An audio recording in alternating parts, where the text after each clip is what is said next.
tardes. ¿Me escuchan bien? Sí, profe.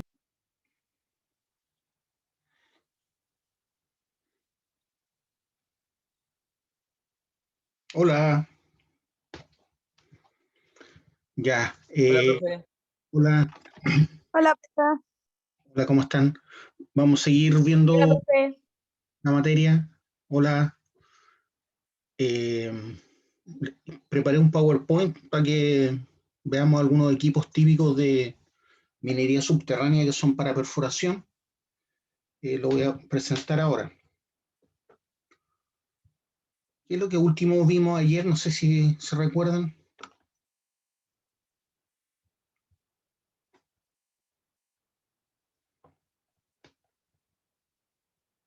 ¿Se acuerdan lo último que vimos? La perforación, Sí, pero algo en específico. los tiros, Estábamos viendo el diagrama de disparo. ya mismo.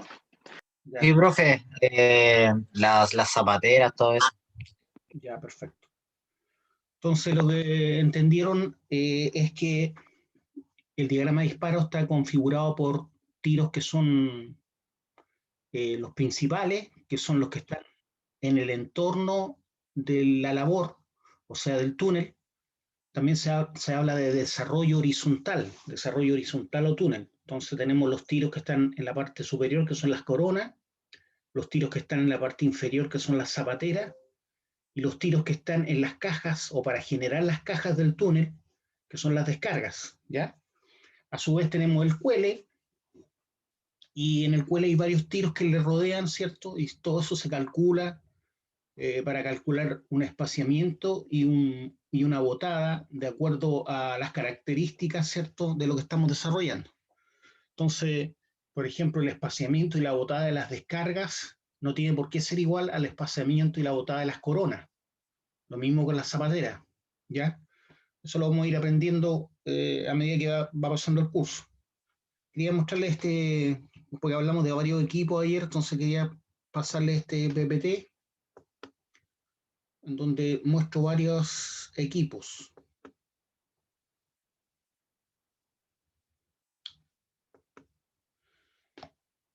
Es una jack leg, ¿ya? Jack leg se llama ese equipo. Jack leg, si lo traducimos, significa literalmente gata con pierna. Gata con pierna.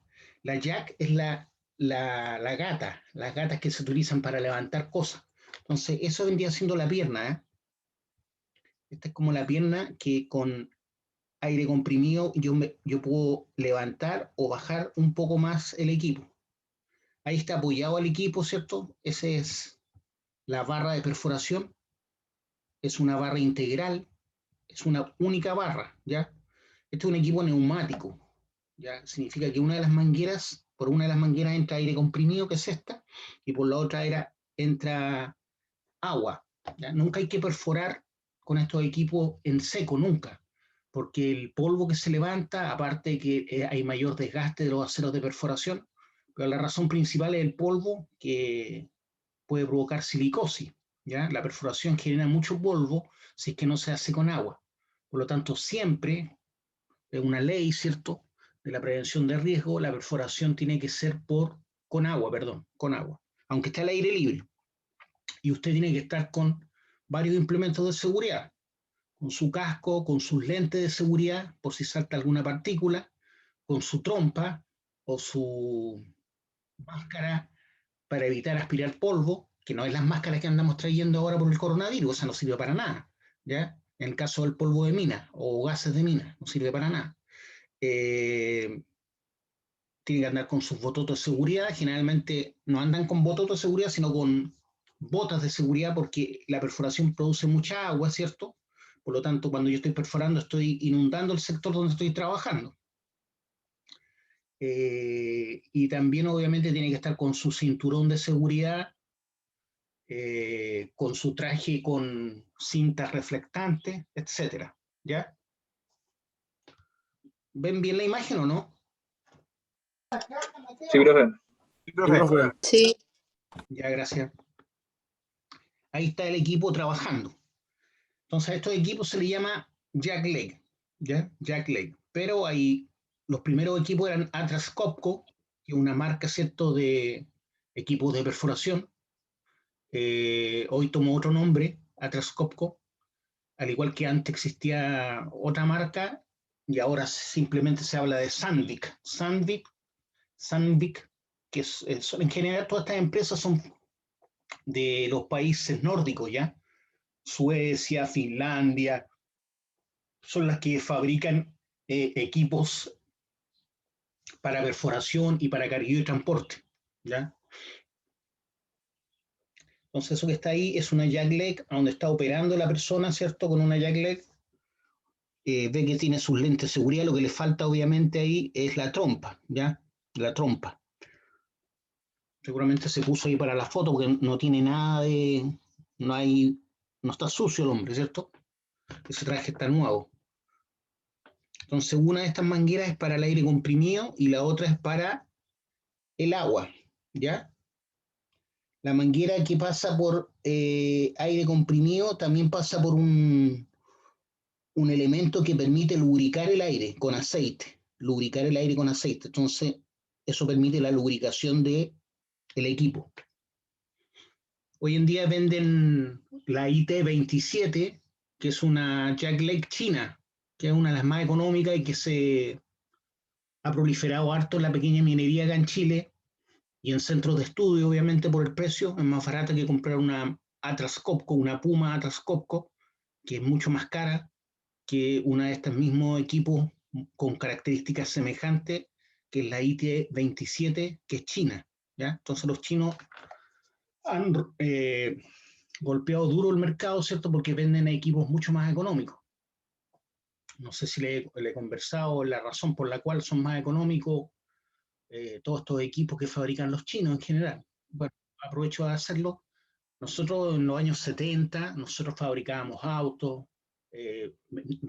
fabricábamos jeans, teníamos los Wrangler en Arica o Iquique, no recuerdo bien, y esos se exportaban a Estados Unidos, los jeans que nosotros fabricábamos Wrangler.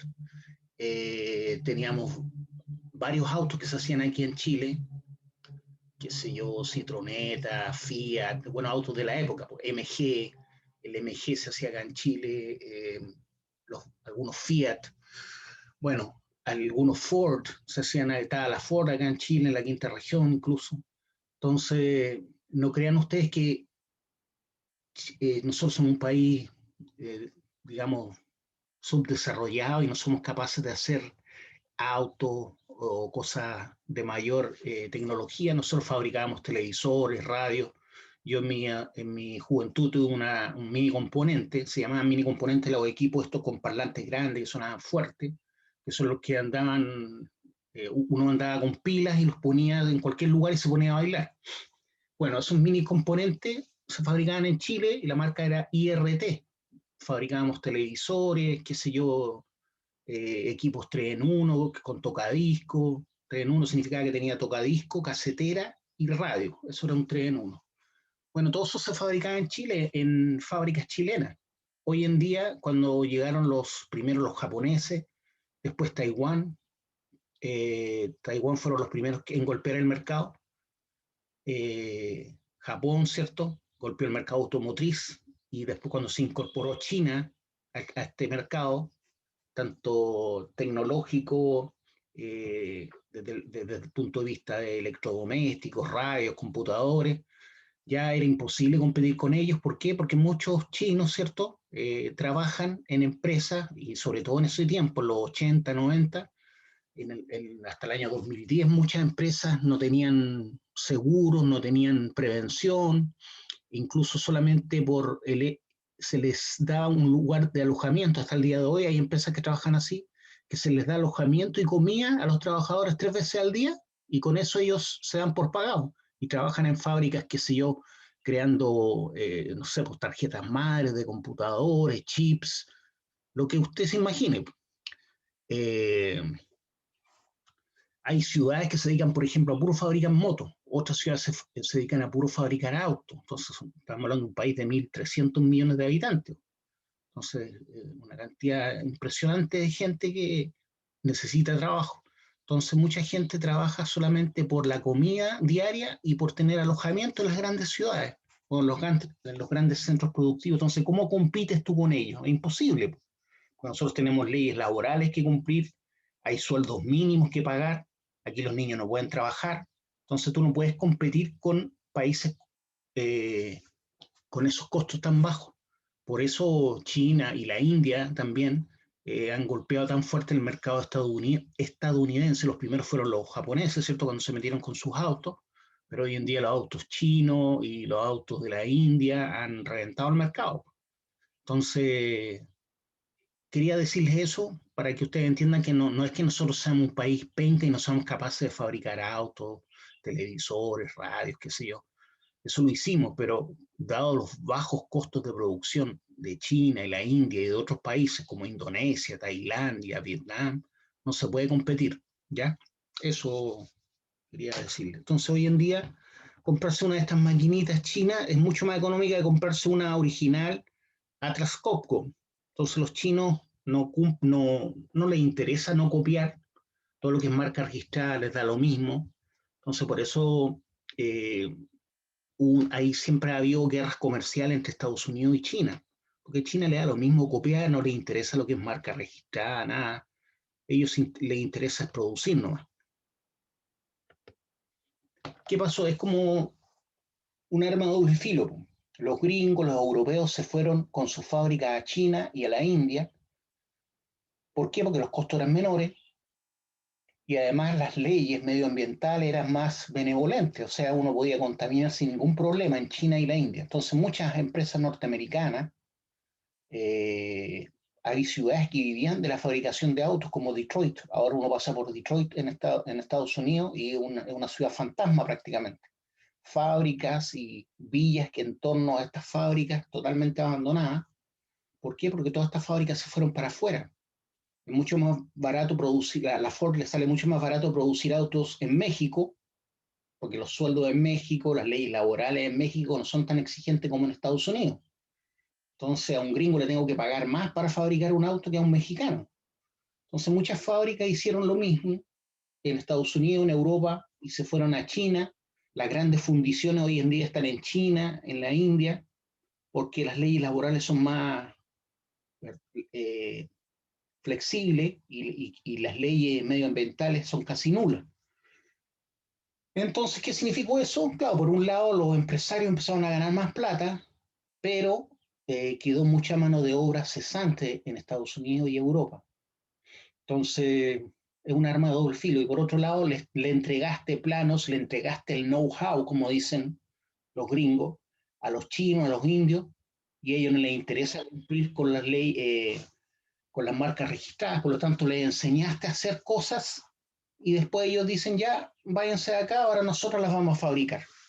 Entonces, así es como se crea un, entre comillas, aliados que finalmente pasa a ser tu enemigo porque empieza a fabricar lo mismo, pero a muy bajo costo y se independiza.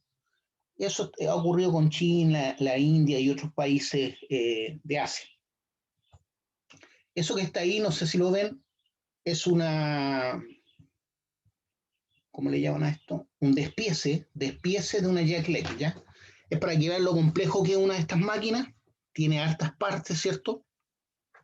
Pero hay partes que son principales, como estas que están acá, que permiten el giro y de la rotación. Está el martillo, ¿cierto? El martillo, el que golpea, ¿cierto? La barra integral, producto de la, del golpeteo que me permite la energía neumática y con eso me permite perforar, ¿ya? Aquí donde va el aceite, por ejemplo, sobre esta es de una IT-27, es china, ¿ya? Entonces los chinos, ¿qué hacen? Los que por un lado han recibido planos, muchos planos, miles de planos de empresas europeas y norteamericanas que fabrican allá, y por otro lado lo que no han recibido, ellos lo han comprado. Por ejemplo, compran la máquina original, la Atlas Copco, la desarman y después la fabrican ellos. Pero el problema de fabricar cosas así es que tú no sabes por qué, por ejemplo, este tiene que ser un buje de bronce, o por qué esto tiene que ser un acero al molibdeno, ¿ya? Entonces los chinos reproducen esto, o los indios reproducen esto, sin permiso muchas veces, y por ahorrar costo cambian los elementos por materiales más baratos. En vez de hacer un acero al manganeso acá, ocupan un acero común y corriente. Entonces esta pieza se desgasta más rápida y la máquina muere más rápido. Entonces, como dice el dicho, a veces comprar lo más barato sale más caro, porque en vez de comprar un equipo, te voy a comprar 4 equipos para que me den la duración de ese equipo original. Estoy generalizando por si acaso, ¿eh? No estoy diciendo que todos los chinos sean malos. China no deja de ser una potencia, ¿ya? Y siempre ha sido una potencia desde la época de Marco Polo. Pues Marco Polo quedó impresionado por la cultura china, ¿cierto? Piensen ustedes que la muralla china tiene, si no me equivoco, 16.000 kilómetros, es la obra del hombre más larga que existe. Bueno, fue construida por miles de hombres, ¿cierto?, a lo largo de la historia. Hoy en día tiene 16.000 kilómetros, o sea, es mayor que el diámetro de la Tierra, pero como va por la sinuosidad, ¿cierto?, de las primeras montañas que antes de comenzar los Himalayas, va de una forma sinuosa, ¿cierto? Y eso hace que los 16.000 kilómetros se vean cortitos.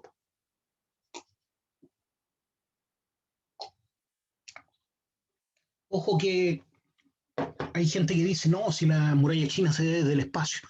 Eso es mentira, ¿ya? Ni siquiera las carreteras de 5 pistas se ven desde el espacio. Y la muralla china no tiene más de 10 metros de ancho. No se ve del espacio, lo que se puede apreciar es por dónde va, pero tampoco se ve la estructura en sí. Lo que te están diciendo es que esos 16.000 kilómetros se podrían ver desde el espacio, pero no es que se vean desde el espacio literalmente. A duras penas se puede ver un aeropuerto que tiene 2 kilómetros de largo por, no sé, por 200 metros de ancho, ¿ya? A duras penas. Entonces no es que se vea, por si acaso, es un mito eso. Esta máquina que está acá también es neumática, esa se llama stopper, es una máquina también para perforar, pero para perforar tiros verticales o inclinados. El funcionamiento es igual que la Jack Leg, ¿ya? Igual que esta, o sea, necesita de aire comprimido, necesita de un aceite para lubricar ese aire y necesita de agua para el barrido. Entonces el agua cumple la función de barrido, pero también de lubricante, ¿cierto? Y eso evita que el acero se desgaste tan rápido y por otro lado evita que se caliente tanto si estuviera el acero en contacto directo con el cerro girando eso, sin agua, se calienta más rápido y puede fallar. Esa es la stopper entonces, que es prácticamente lo mismo que una jack leg, con la diferencia que está hecho para perforar tiros verticales o inclinados. Stopper. Eso que está ahí es un jumbo de desarrollo, ¿ya? Tenemos que diferenciar los jumbos de desarrollo de los jumbos de producción. ¿Se acuerdan que ayer les hablé? Entonces los jumbos de desarrollo son equipos que están hechos para hacer túneles, ya básicamente, túneles. Entonces hacen tiros horizontales, ¿ya? Eso que está ahí, la deslizadera. Esa es la perforadora. La perforadora va moviéndose como por una especie de carril lentamente hasta llegar acá. Entonces ahí esta barra de perforación queda incrustada, ¿cierto?, en el cerro, pero a través de rotopercusión, o sea, golpe y giro, golpe y giro. Es uno de los principales mecanismos utilizados en perforación, la rotopercusión. Aquí hay otra deslizadera, o sea, este es un jumbo electrohidráulico de 2 brazos, ¿cierto? Tiene un brazo acá, otro brazo acá, pero esta parte que está acá se llama deslizadera, ¿ya? Esa es la perforadora en sí, la máquina perforadora en sí. Ahí está la barra de perforación. Entonces esta máquina cuando empieza a funcionar, esto se empieza a mover y a la medida que va penetrando el cerro, va moviéndose hasta llegar a este tope. Y ahí tengo toda la barra, ¿cierto?, de prácticamente 3 metros 20 introducida en el cerro. Todas esas mangueras que ven ustedes ahí, hay varias mangueras ahí que están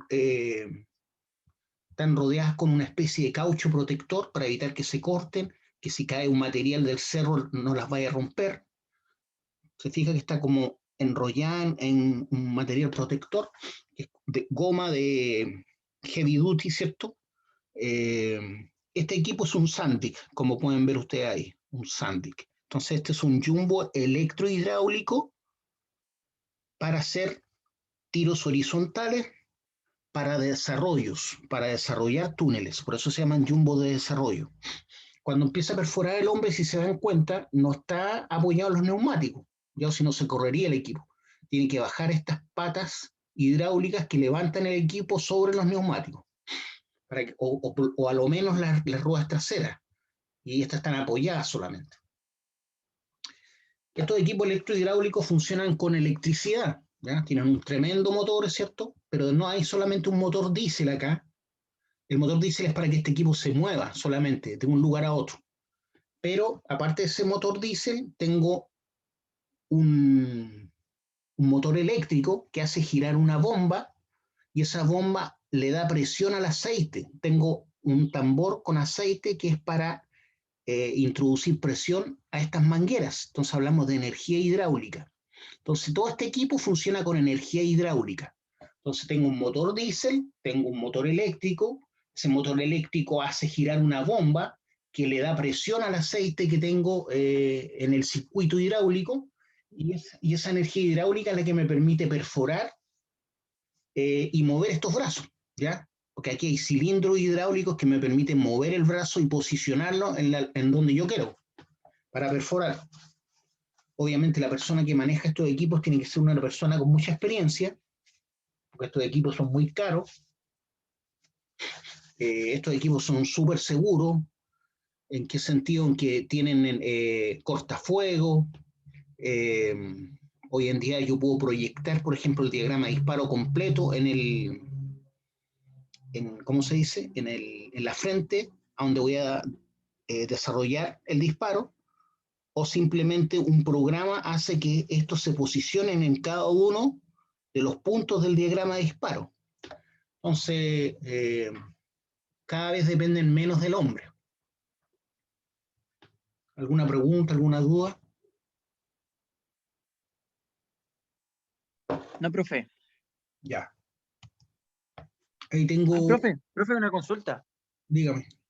La fuerza es solamente neumática porque, como dice, de aire, o también es como, ¿cómo se llama?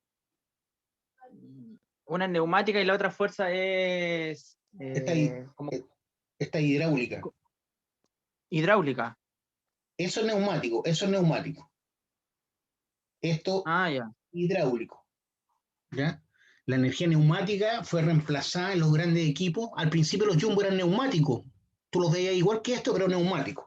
Hoy en día son hidráulicos. ¿Por qué? Porque la energía hidráulica transmite de mejor forma la energía. ¿Por qué? Porque los líquidos en las fuerzas terrestres son incompresibles. Los líquidos no los puedes comprimir con nuestras fuerzas. Por lo tanto, cuando tú aplicas fuerza sobre un líquido, ese líquido transmite esa energía y ese impacto y esa fuerza casi en un 100%. En cambio, la energía neumática, estamos hablando de aire, ¿cierto? Comprimido, aun cuando está comprimido, se puede seguir comprimiendo, porque los gases sí se pueden comprimir aquí en la Tierra, ¿ya? Por eso yo compro, ¿cierto? 45 kilos de gas licuado, ¿cierto? ¿Qué significa gas licuado? Gas líquido. Entonces el gas licuado está comprimido y de gas pasó a ser líquido porque está bajo presión. Entonces los gases se pueden comprimir, por lo tanto transmiten menos eficientemente la energía a los gases. Por lo tanto, una máquina neumática es menos eficiente desde el punto de vista de entregar la misma energía que está recibiendo, no la entrega. Por lo tanto, una máquina hidráulica, desde el punto de vista de transmitir la energía, es mucho más eficiente que una máquina neumática. ¿Se entendió lo que expliqué o no? Porque eso es Sí, como profe. porque eso es como de mecánica. Ya. Entonces esta máquina es electrohidráulica. Ahí hay un cable. ¿Ven eso que está ahí? Es un cable. Este equipo, una vez que yo me posiciono para perforar, aquí lo están mostrando solamente, po. Aquí debería haber una frente, ¿cierto?, de trabajo, ya una pared de cerro. Es una frente de trabajo. Pero aquí lo están mostrando solamente, pero ahí está el cable. Yo necesito, para ocupar estos equipos, necesito electricidad cerca de la frente. Electricidad. Estamos hablando de una red trifásica, ¿ya?, de alto voltaje. Estoy diciendo 380 volts, digamos, no alto. No estoy hablando de 10.000 volts ni 2.000 volts, pero de sí una red trifásica de 380 volts. Esa red trifásica alimenta los motores eléctricos, el motor eléctrico que hace trabajar una bomba, y esa bomba es la que inyecta presión, se podría decir así, al circuito hidráulico. Entonces esa bomba eléctrica inyecta presión al circuito hidráulico, que hace que trabaje todo esto, tanto los cilindros para posicionar la perforadora como las barras de perforación, ¿ya? Entonces esto que está acá, que es la máquina perforadora propiamente tal, funciona con energía hidráulica, y a su vez estos brazos, que son cilindros hidráulicos, también funcionan con energía hidráulica. Por eso todas esas mangueras, ¿ya? Y eso funciona gracias a que yo conecto esto a electricidad. Entonces, tengo un motor diésel que es para transportar este equipo, tengo un motor eléctrico que es para darle presión al aceite hidráulico, tengo un tanque con aceite hidráulico que es para el circuito hidráulico del equipo, y ese motor eléctrico lo que hace es mover una bomba, ¿cierto?, que es lo que le da presión al aceite. Este techo, ¿para qué creen que puede ser? Para proteger al piloto. Para que no caiga macizo rocoso. Claro, para proteger a la persona que está ahí, ¿cierto? Para eso es. Eso es para proteger ante caída de rocas a la persona que está ahí trabajando. Ya, básicamente es para eso solamente. Ahí está el mismo Jumbo, si no me equivoco, el mismo modelo, pero visto un poco más de frente, para que tengan una idea cómo funciona y cómo es el equipo. Ahí está la perforadora, ¿ven? Hay gallos que se dedican a la mantención de estos equipos, ¿ya? Hay mecánicos mantenedores en las minas, muchos mecánicos mantenedores. No solamente trabajan mineros en las minas, también hay mecánicos mantenedores, eléctricos que se encargan de toda la parte eléctrica, hay paramédicos en las minas, o sea, hay cocineros, hay chefs en las minas. Estoy hablando de minas grandes, por supuesto, donde hay mucha mano de obra. Por ejemplo, en la mina del Teniente, cuando yo trabajé, estoy hablando del año del 2000 al 2003, 2001, 2002, 2003, habían 7 casinos. Trabajaban por turno alrededor de 4.000 entre 4.000 a 5.000 personas en la mina del Teniente, pero la mina del Teniente tiene varias minas, como ustedes vieron en los ramos anteriores. Entonces, en cada mina de estas, que está separada de las otras, había un casino, había una posta, había ¿cómo le llaman los viejos? Una petrolera. Acuérdense que todos los equipos de interior mina o son eléctricos o son petroleros. ¿Se acuerdan por qué eran petroleros o no? Y no ocupan benzina. ¿Por qué los equipos son petroleros y no hay benzina en la mina subterránea? Por el gasto. No, El costo es más económico. no. La contaminación. El diésel tiene más contaminación. Ya, pues, ¿y por qué son petroleros entonces?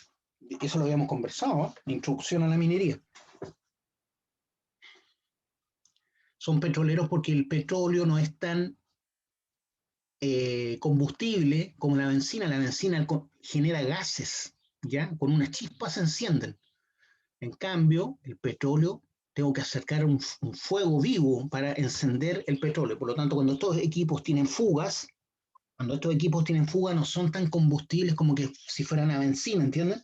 Básicamente es por un tema de seguridad que los equipos que se utilizan al interior de la mina siempre tienen que ser petroleros o eléctricos solamente. Eléctrico o petrolero, nunca bencinero, ¿ya? Porque la benzina es una bomba prácticamente. No sé si alguna vez han prendido un poco de benzina para hacer fuego.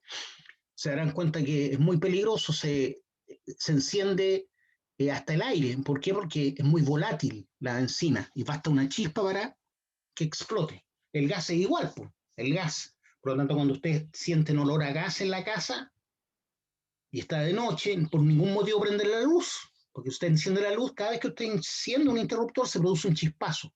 Y si hay gas, va a explotar la casa, ¿ya? Entonces lo primero que se hace cuando hay olor a gas en la casa es ventilar, nunca encender, menos un fósforo, ¿cierto? Nunca encender luces, sino ventilar primeramente. Ya, entonces los equipos son petroleros. Eso que está ahí es un close-up, ¿cierto? Un zoom de la viga esta, que es la deslizadera, también se le llama viga o deslizadera, aquí le llamaron viga. Ahí está la máquina perforadora, son mangueras hidráulicas, ¿cierto? Hay una polea, ¿cierto?, que permite hacer que las giren se curven esas mangueras y esto va avanzando por la deslizadera, por una especie de canales que van por ahí, y ahí está el bit, ¿ves? Esto es lo que perfora. ¿Se dan cuenta que es de mayor diámetro que la barra de perforación?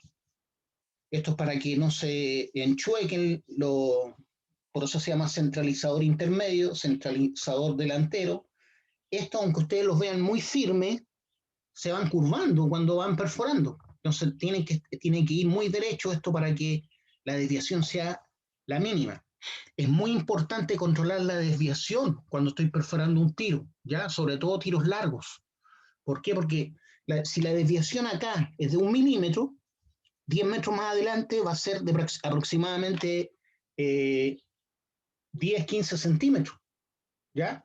Se va aumentando la desviación en la medida que se va profundizando el tiro, ya por un tema de ángulo, ¿cierto? Si usted piensa en un ángulo cualquiera agudo, se dan cuenta que los brazos, en la medida que se alargan los brazos de ese ángulo, va aumentando la desviación en la medida que me alejo del vértice. Lo mismo ocurre con una perforadora. Ya. Entonces todo esto que está acá es el brazo de los que vimos antes. Lo que estoy mostrando en un zoom es eso, ¿ya? Desde el brazo y la deslizadera, o viga, también llamada. Entonces, ahí están las mangueras, ¿cierto? Las protecciones de las mangueras. Todo esto es el brazo de un jumbo. La gente habla de jumbo en general, pero el nombre es jumbo electrohidráulico, ¿ya? Ya saben por qué es electrohidráulico. Ahí está la viga o deslizadera, y ahí está la máquina perforadora que va avanzando, y la barra de perforación se va penetrando a partir de aquí en el cerro, ¿ya? Entonces, tengo que posicionar muy bien el bit en el lugar que corresponde, ¿ya? Pero siempre van a haber desviaciones, ¿no? Es imposible prácticamente que no hayan desviaciones. Hay dos tipos de desviaciones: la desviación de empatadura, que es cuando estoy recién empezando a perforar. No sé si alguien de ustedes ha perforado con un taladro eléctrico alguna vez. ¿Alguno ha perforado con un taladro eléctrico? Sí, profe. Ya, cuando uno va recién a hacer el hoyo, sobre todo en un material duro, como el hormigón, por ejemplo, un ladrillo, uno va a empezar a hacer el hoyo y no sé si se dan cuenta que uno echa a andar el motor y se desvía. Y empiezo a hacer el hoyo no exactamente donde quería. Eso se llama desviación por empatadura. Desviación por empatadura. Y después existe la desviación por profundidad, que tiene que ver con la curvatura que sufren los aceros. En la medida que esto va penetrando el cerro, como el cerro, el macizo rocoso, no es homogéneo, es heterogéneo, tiene fracturas, hay cambios de dureza, hay zonas que están con agua, hay zonas que están degradadas. Eso hace que esta barra no penetre perfectamente derecho, ¿ya? Entonces se empieza a desviar. Esa es la otra desviación, ¿ya? Entonces una es la desviación por empatadura y la otra es la desviación angular. Desviación por empatadura es la primera y la otra es desviación angular. Entonces esa desviación hace que el tiro no sea exactamente como yo quiero que sea y puede provocar problemas. Por eso siempre tengo que controlar al máximo la desviación. ¿Me van siguiendo? Sí, profe. Sí, profe. ¿Alguna pregunta, alguna duda que me quieran hacer? Si la puedo contestar. Bueno, aquí están los cilindros hidráulicos, ¿cierto? Que me permiten extender o contraer y mover el brazo y posicionarlo en el lugar que yo quiero.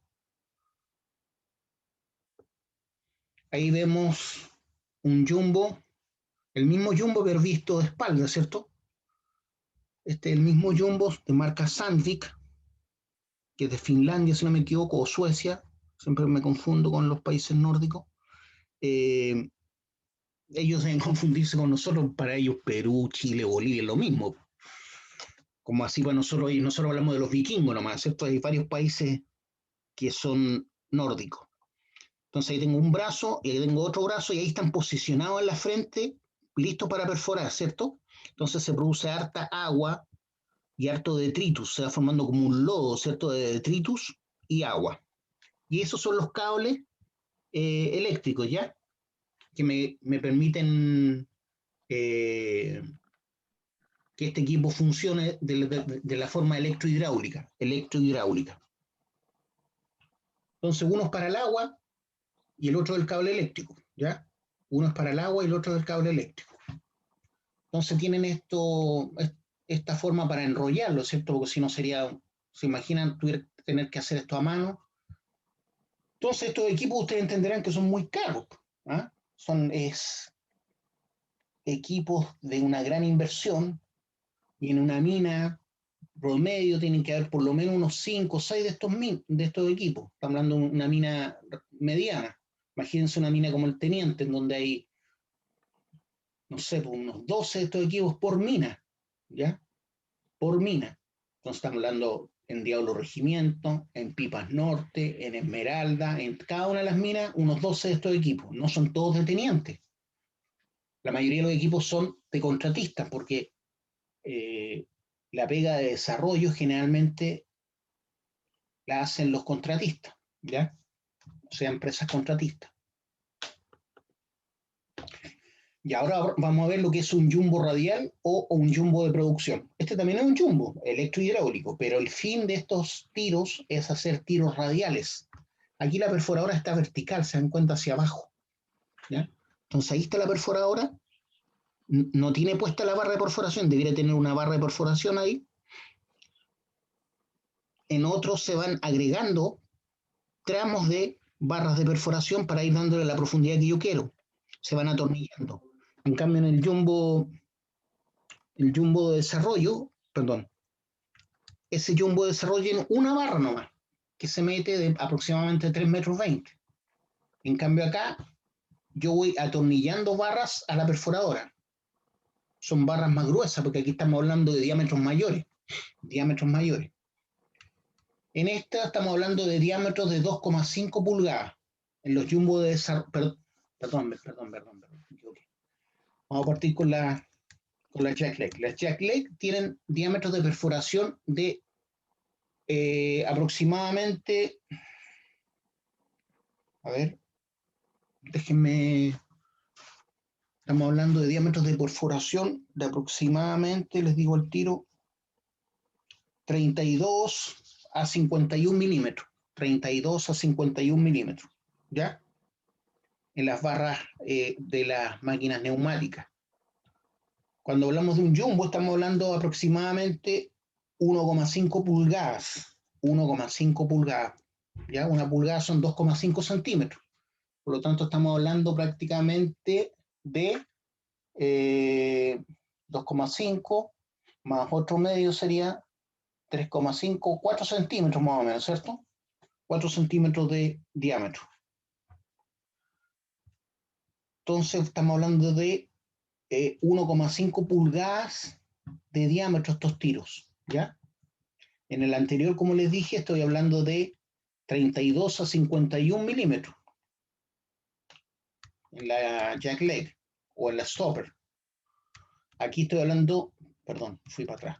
Aquí estoy hablando de 1,5 pulgadas. 1,5 pulgadas son las usuales de perforación para tiros de desarrollo, y en los tiros radiales estamos hablando de 2,5 pulgadas o más, ¿ya?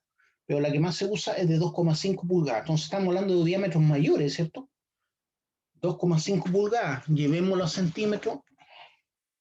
Lo voy a hacer al tiro para que ya pueda llevar primero el 1,5, 1,5 pulgadas por 2,54 centímetros, son casi 4 centímetros. Estamos hablando de 3,8 centímetros de diámetro. 3,8 centímetros de diámetro en los jumbos de desarrollo.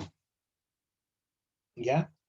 Ahora si hablamos del jumbo radial, estamos hablando de 2,5 pulgadas por 2,54 centímetros, estamos hablando de 6,35 centímetros. 6,35 centímetros de diámetro, ¿ya? De diámetro.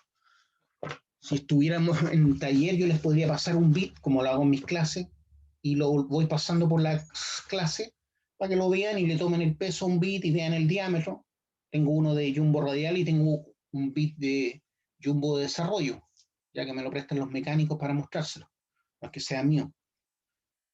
Bueno, los mecánicos automotrices se dedican a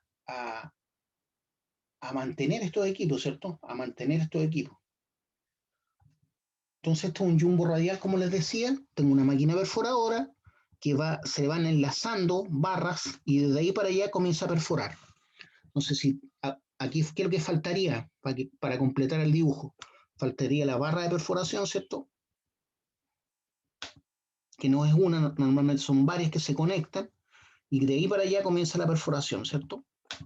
Son perforaciones verticales. Pero esto gira en 360 grados. Entonces yo puedo hacer tiros radiales. ¿Qué significa? Que si este es el túnel, donde tengo el equipo trabajando, ¿cierto? Voy a empezar a hacer tiros de esta forma. Voy a empezar con un tiro para acá, después voy a hacer un tiro para acá, después un tiro para allá, un tiro para allá. Ahí me salió como el ajo. Espérense. Me carga dibujar con esta cuestión. Tiro para allá, ¿cierto? Un tiro para allá, un tiro para allá. Es un aproximado a lo que estoy haciendo, pues. Y otro tiro, esa ahí me salió curvo al principio, pero se entiende que es derecho. ¿Ya? Y entre más largo sea el tiro, más va a ser la desviación. Aun cuando estamos hablando de una perforación de 2,5 pulgadas de diámetro, ¿ya? Y las barras son gruesas también, pues estamos hablando de 2 pulgadas cada barra, por lo menos, de diámetro. Entonces, hacer que uno dice, ¿cómo esta cuestión se va a doblar? Pero se dobla, ¿ya? Porque todo esto es macizo rocoso. Entonces, estos equipos me sirven para hacer este tipo de tiros, ¿se dan cuenta? Tiros radiales. Tiros radiales. Y estos van con explosivos, porque estos son tiros para producir o para hundir. Cuando hacemos tiros de producción, por ejemplo, en un panel caving, hacemos muchos de estos tiros radiales, todos se llenan con explosivos, después se hace una gran tronadura, que le llaman polvorazo a los viejos, polvorazo, por la cantidad de explosivos que se utiliza. Estamos hablando de 800 kilos de explosivos aproximadamente por cada polvorazo. Entonces, estos tiros ocupan gran cantidad de explosivos. ¿Se acuerdan cuál era el explosivo más utilizado, no? El ANFO. El ANFO. Todo eso se llena con ANFO, ¿ya?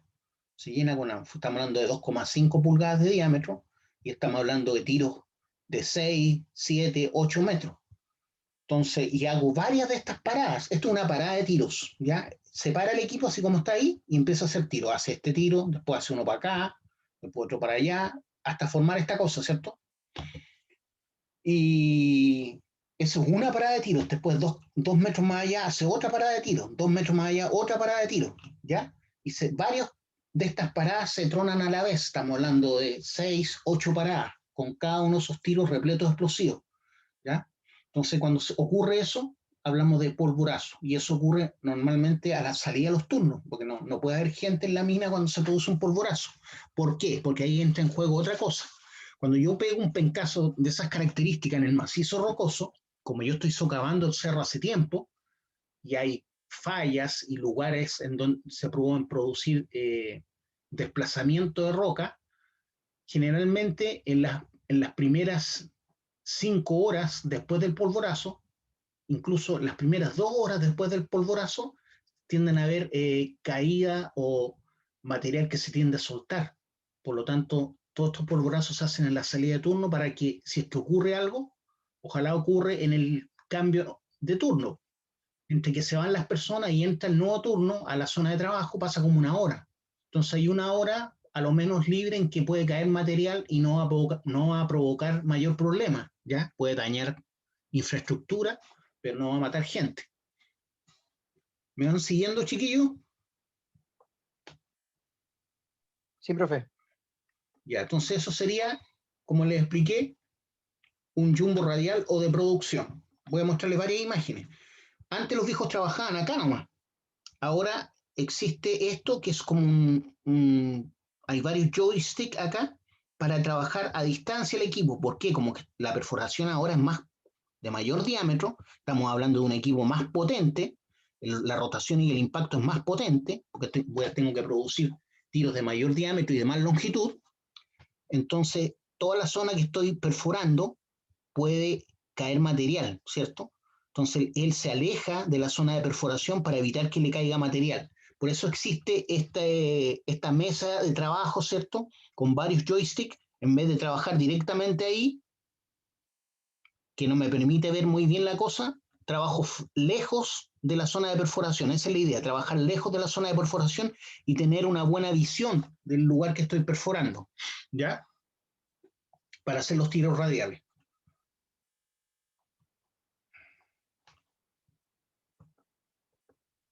Ese también es un jumbo radial, ¿ya?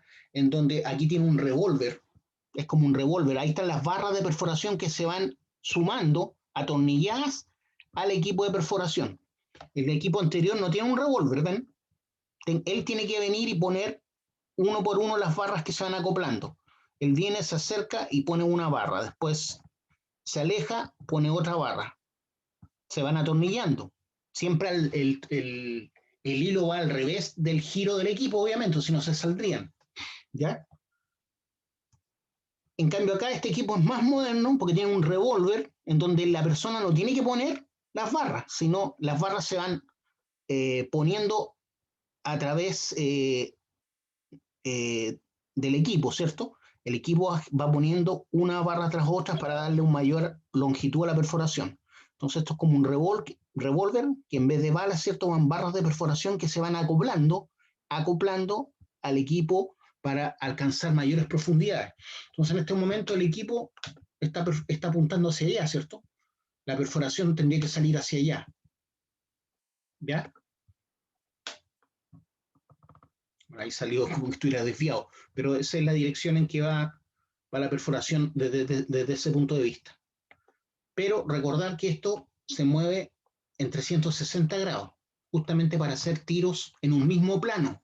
Por eso se habla de paradas de tiros radiales, Estos tiros radiales no solamente son para explosivos, estos tiros radiales se hacen también para colocar pernos. ¿Ya? Entonces yo hago tiros radiales, voy a hacer un ejemplo acá, voy a poner una labor, un túnel, ¿cierto? Y hago tiros radiales, ¿ya? Voy a hacer un tiro radial ahí, voy a hacer un tiro radial acá, perdón. Voy a hacer un tiro radial acá, pero en estos tiros yo no voy a colocar explosivos. En estos tiros que estoy dibujando, no voy a colocar explosivos, voy a colocar pernos de anclaje.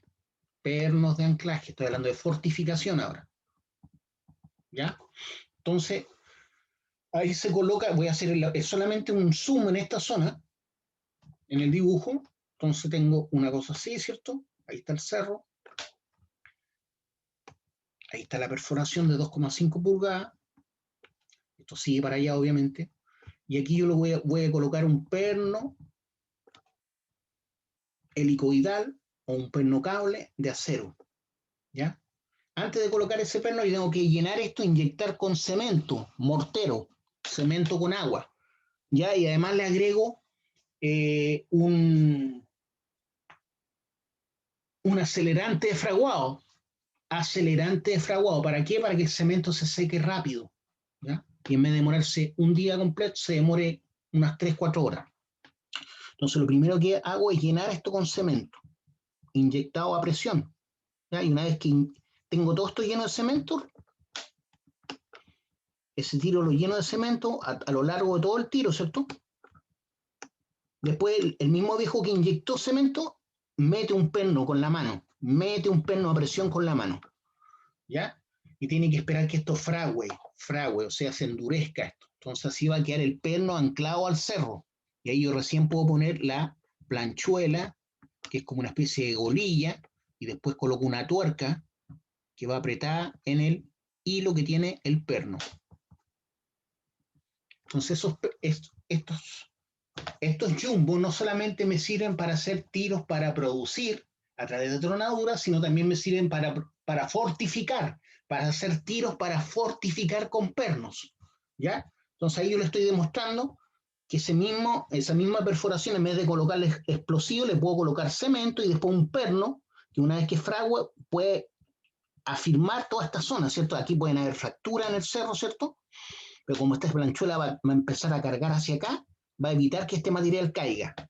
Eso sería entonces esta podría ser una parada de fortificación y no de tiros para producir. Entonces estos mismos equipos me sirven para tiros de producción, que sea para los polvorazos, pero también me sirven para tiros de fortificación. ¿Me van siguiendo? ¿Entienden la diferencia? Sí, profe. Sí. Ya.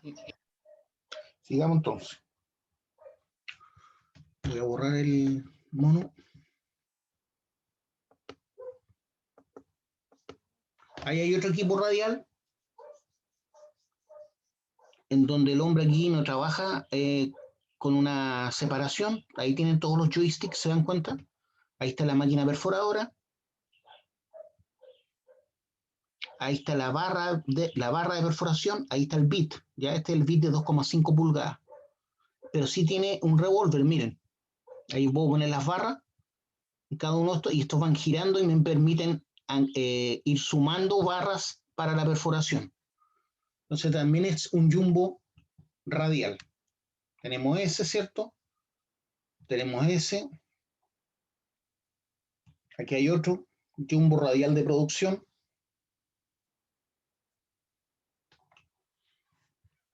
Aquí la perforadora está apuntando hacia arriba, ¿se dan cuenta?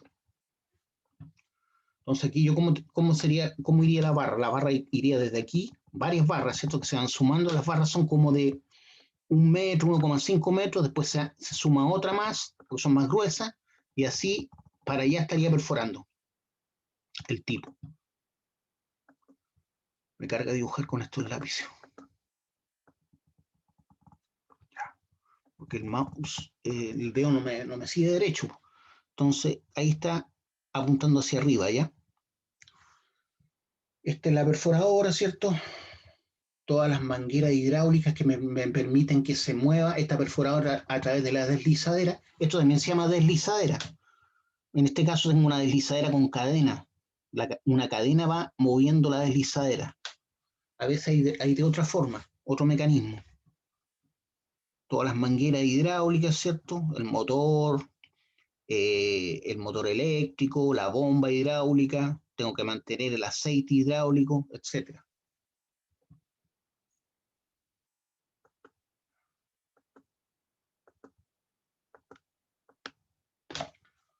Esta ya parece que la habíamos visto.